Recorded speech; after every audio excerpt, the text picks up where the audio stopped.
நான் ஒரு ஆணாக இருந்தாலும் சரி, நான் ஒரு பெண்ணாக இருந்தாலும் சரி, நான் வந்துட்டு என்னோட பார்ட்னர் வந்து பார்த்தீங்கன்னா, மேபி அதை ஒரு ஆண்கிட்ட குறைபாடு இருக்கலாம், இல்லை ஒரு பெண்கிட்ட குறைபாடு இருக்கலாம். அப்படி இருக்கும்பொழுது, நம்மளுக்கு குழந்தையே இல்லை அப்படின்ற பட்சத்துக்கு போகும்பொழுது, அப்போ உங்களுக்கு ஒரு தாட் வருது. பரவாயில்ல, நம்ம வந்துட்டு ஒரு வாடகை தாய் மூலியமாக நம்ம குழந்தை எடுத்துக்கலாம். அப்படி இல்லைன்னா நம்ம குழந்தைய தத்தெடுத்து வளர்க்கலாம்.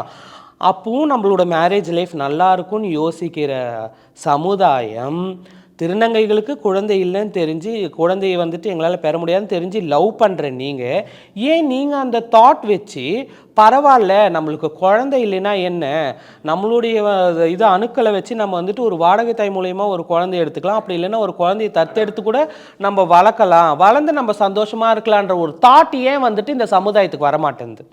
அது என்னோட பெரிய கேள்வி இருக்கு. எனக்குமே அந்த கேள்வி. ஒரு ஆண் பெண் அப்படின்றப்ப அந்த சமுதாயத்தில் ஏற்றுக்கிட்டு வாழ்றாங்கன்ற பட்சத்துக்கு, எனக்கு குழந்தை இல்லைன்றனா பரவாயில்ல ஏற்றுக்கிட்டு வாழ்றாங்க அப்படின்ற பட்சத்துக்கு, ஒரு திருநங்கையே ஏன் அதை வந்து நீங்கள் ஏற்று வாழ மாட்டேன்றீங்கன்னு தான் எனக்கு ஒரு பெரிய கேள்வி.